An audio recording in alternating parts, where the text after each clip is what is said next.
ஆமாங்க. உங்களுக்கு மருமகனா இருக்கலாம், இவருக்கு மச்சானா இருக்கலாம், யாருக்கு வேணாலும் எங்க வீட்டுக்கு எங்க அப்பாவுக்கு வந்துட்டு முதலாளியா இருக்கலாம், எங்க அப்பாவுக்கு தெய்வமா கூட இருந்துட்டு போட்டும். ஆனா, எனக்கு அதெல்லாம் பத்தி கவல இல்ல.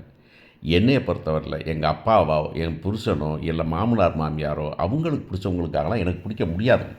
எனக்கு தெரிஞ்ச வரைக்கும் உங்க மருமகன் தங்கராசு வந்துக்கிட்டு கட்ட பஞ்சாயத்து பண்ற ஒரு ரவுடி அவ்வளவுதான். இத தாண்டி ஒண்ணுமே கிடையாது.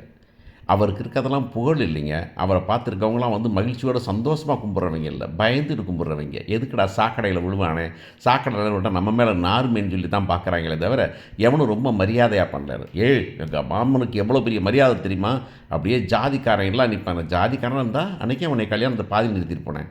"உன் மாமன் அவ்வளோ பெரிய ஆளா இருந்தா, உன்னைய நம்ப மாட்டோம்டா" அப்படின்னு சொல்லிட்டு, "உன் வாக்கும் பாக்கும் தேவையில்லடா" அப்படின்ட்டு எதுக்கு போனாய்ங்க? போனாய்ங்கல்ல. அதனால தான் நான் உன்னைய கல்யாணம் முடிச்சுட்டு வந்தேன். உங்கள கல்யாணம் முடிச்சுட்டு வந்தேன். இங்க பாருங்க, கல்யாணம் முடிஞ்சிருச்சு.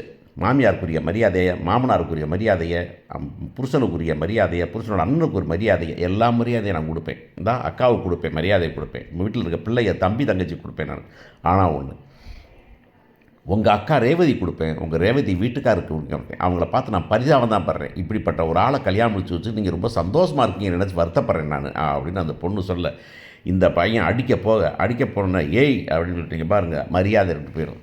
உங்க மாமன் அப்படித்தான்.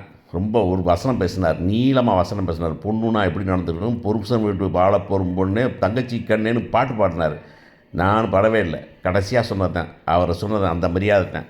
அவருக்கு என்ன மரியாதையோ அந்த மரியாதை தான் உனக்கும். கைய தூங்குனாக்கும், அப்புறம் நான் மரியாதை கெட்டுரும். அதனால வந்துட்டு, உங்க மரியாதைய காப்பாத்திக்கிறது உங்க கையில இருக்கு. அதனால நான் பாட்டுல நார்மலா இயல்பா இந்த வீட்ல இருப்பேன் நானு. நீங்களும் அப்படியே இயல்பா இருந்தீங்கன்னா பெட்டர். நீங்க அதுக்கு மேல தாண்டி வந்தீங்கன்னா, நான் தாண்டுவேன் அப்படின்னு இந்த பொண்ணு சொன்ன உடனே, அந்த மாமனார், மாமியார்லாம் அசந்து போய், பகுந்து போய் உட்காந்துருக்க.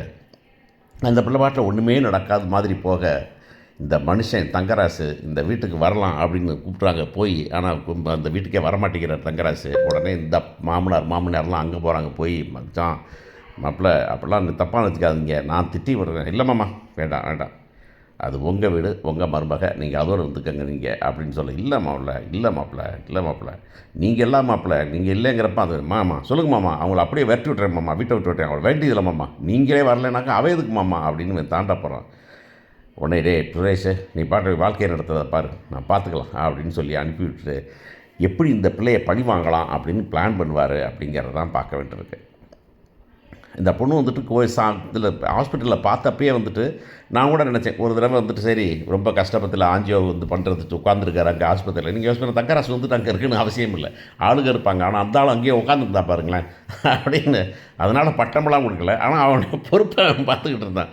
அப்போ கூட நினச்சேன், ஒருவேளை அந்த பொண்ணு வந்து தேங்க்யூ அப்படின்னு சொல்லிடுமோன்னு. அதெல்லாம் அது பொண்ணு சொல்லவே இல்லை. அது வாட்டில் வேலையை பார்த்துக்கிட்டு இருந்துச்சு. கண்டுக்கவே இல்லைங்கிறது தான் ரொம்ப பெரிய விஷயம். இப்போ பிரேமுக்கெல்லாம் வந்துட்டு சாரி நம்ம இப்போ சுரேஷுக்கெல்லாம் வந்துக்கிட்டு இந்த பொண்ணை தெரியும். ஆனால் அந்த பொண்ணு இவ்வளவு திமிரா இருக்குன்னு நினைக்கல. தாலியை கட்டிட்டாக்கா அப்படியே அடங்கி ஒடுங்கி மூளையில் உட்காந்துருவாங்க. இனிமேல் நம்ம சொல்கிறதான் கேட்பாங்கன்னு நினச்சார் தங்கராசு. பார்த்தீங்களா, தங்கராசு அங்கே தான் தப்பு பண்ணிட்டார். இன்றைக்கி வந்துட்டு அழகு மலர் வந்துட்டு அந்த வீட்டில் இருக்கிற மாதிரி, ரேவதி இந்த வீட்டில் இருக்கிற மாதிரி, மதியம் கல்யாணம் தாலியை கட்டிட்டாக்க எல்லா கொட்டமும் அடங்கி அப்படியே அடங்கி உக்காந்துருவான்னு நினச்சா தான் அவர் தப்பு. அதனால் அந்த பொண்ணு வந்துக்கிட்டு கண்டுக்காமல் போக உடனே அவர் கூப்பிட்டு அட்வைஸ் பண்ணது ரொம்ப தப்பு. ரொம்ப தேவையில்லாத அட்வைஸு. அப்படி நடந்துக்கணும், இப்படி நடந்துக்கணும், இதை சொல்கிறத கேட்கணும், புருஷன் தானே திட்டினா திட்டு வாங்கிக்கணும், திட்டு வாங்கிறது பழகிக்கணும் அப்படின்னாக்க எந்த காலத்தில் இருக்க அப்படின்னு சிறகடிக்க ஆசை சீரியலில் சொல்லுவாங்க. ஏம்மா ஸ்ருதி, நீ பேசாமல் வீட்டுக்கு வந்துடுறேம்மா அப்படின்னு மீனாம்மா சொல்லுவாங்க.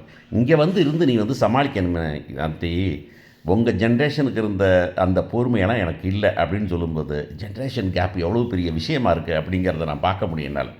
நமக்கு வந்து ஸ்ருதி வந்துட்டு அந்த சீரியலில் எப்படி இன்றைக்கி இருக்கிற பொண்ணு அப்படிங்கிறமோ, நமக்கு பிடிக்குதோ பிடிக்கலையோ, ஆனால் வந்துட்டு அவங்க தப்பாக இல்லை, நேர்மையாக இருக்காங்க, நியாயமாக இருக்காங்க. அட் த சேம் டைம் வந்துட்டு அவங்களுடைய வளர்ப்பும் நம்முடைய வளர்ப்பும் டிஃபர் ஆகிப்போகுது. அவங்களுடைய பழக்க வழக்கம் நம்ம பழக்க வழக்கம் டிஃபர் ஆகிடுது அப்படிங்கிற மாதிரி இந்த பொண்ணு காமிக்கிறது ரொம்ப நல்லாயிருக்கு. ஆனால் இந்த பொண்ணை வந்து இவ்வளவு பொறுமையை நான் எதிர்பார்க்கவே இல்லை. அந்த பொண்ணு சொல்லி காமிக்கும். பாருங்க, உங்கள்கிட்டையோ உங்கள் அப்பா அம்மாவுக்கோ யாருக்குமோ நான் மரியாதை எல்லாம் பேசலை. ஏன்னா அந்த பொண்ணு வந்துக்கிட்டு ஆணித்தரமாக பேச தவிர வந்துக்கிட்டு அடங்காப்பட்டு திறம்ப பேசலை. எனக்கு எங்கள் அப்பாவை பார்க்க போகணும், என்னை கூப்பிட்டு போகணும் அப்படின்னு தான் சொல்லுமே தவிர அந்த பொண்ணு வந்துட்டு இல்லை நான் போகிறேன் அப்படின்னு சொல்லலை. நீ பெர்மிஷன் கேட்குறியா இல்லை இது பண்ணுறியா அப்படின்னு நான் பெர்மிஷன்லாம் கேட்கல, இன்ஃபார்ம் பண்ணுறேன் அப்படிலாம் சொல்லலை அந்த பிள்ளை.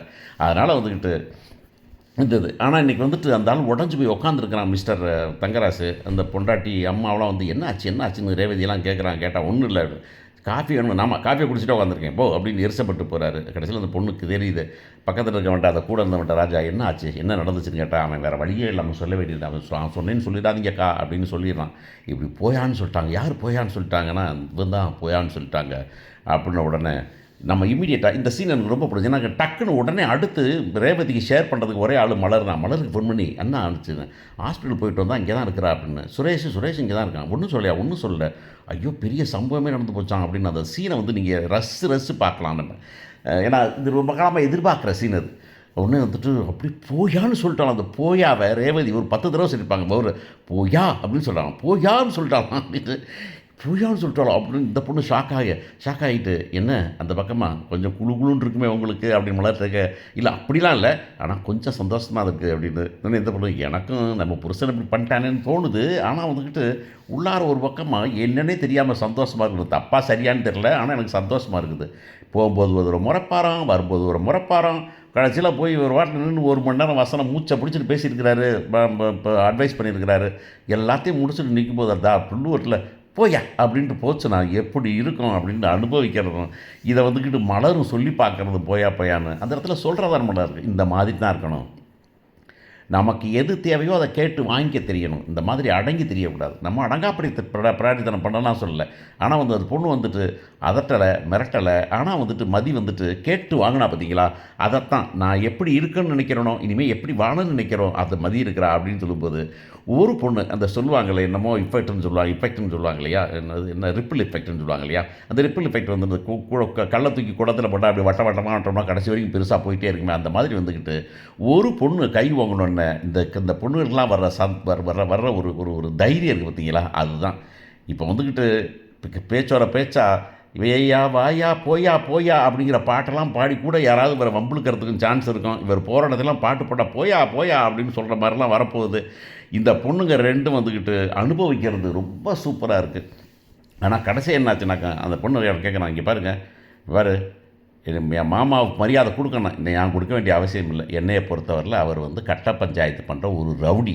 ரவுடின்னு சொல்லியாங்க, ரவுடின்னு தான் சொல்ல முடியும் அப்படின்னு சத்தம் போடுறாங்க. சத்தம் போடுறது முதல்ல வெளியே கேட்கல, இப்போ கடைசியில் குடும்பத்துக்கே கேட்டுருச்சு. அப்பா அம்மா இங்கே அண்ணி எல்லாரும் கேட்டு வந்துட்டாங்க. இப்போ பெரிய சண்டை நடக்க போகுது. என்னடா சுரேஷ் அப்படிங்க போகிறாங்க. உடனே வந்து இப்படி சொல்லிட்டாங்க, எனது மருமகனை ரவுடின்னு சொல்லியா அப்படின்னா. ஆமாம் ரவுடின்னு தான் சொல்ல முடியும், வேறு எப்படி சொல்ல முடியும். உங்களுக்கு அவர் மருமகனாக தெரிகிறாரு, இவருக்கு மச்சானாக தெரிகிறாரு, உங்கள் வீட்டுக்காரமாவுக்கும் மருமகனாக தெரிகிறாரு, தெரியலாம். ஆனால் எனக்கு அவரை தெரியாது. எனக்கு உங்களை தெரியும். அவரை எனக்கு தெரிஞ்சதெல்லாம் நான் எப்போ பார்த்தனோ அப்போலேருந்து இப்போ வரைக்கும் அவர் ரவுடித்தனம் மட்டும்தான் பண்ணுறாரு, வேறு ஒன்றும் பண்ணலை. ஏன் எந்த ரவுடித்தனம் பண்ணார்? ஆமாம் எங்கள் அப்பாவை பிளாக்மெயில் பண்ணி உன்னை வேலையை விட்டு தூக்கிடுவேன், உன்னை ஜெயிலுக்கு அனுப்பிடுவேன்னு சொல்லி தான் என்னை கல்யாணம் முடிச்சு வச்சார். உங்களுக்கு அது தெரியாதா உங்களுக்கு அப்படின்னா? என்னது அப்படின்னா, ஆமாம் அப்படி தான் சொன்னார். உன்னை வந்துட்டு பணத்தை கையாண்டேன்னு செயலுக்கு அனுப்பிடுவேன், ரோட்டை தெருவில் ஒரு குடும்பத்தினர் தெரிஞ்சு சொன்னார் அப்படின்னு சொல்லும்போது எல்லாம் அசந்து போய்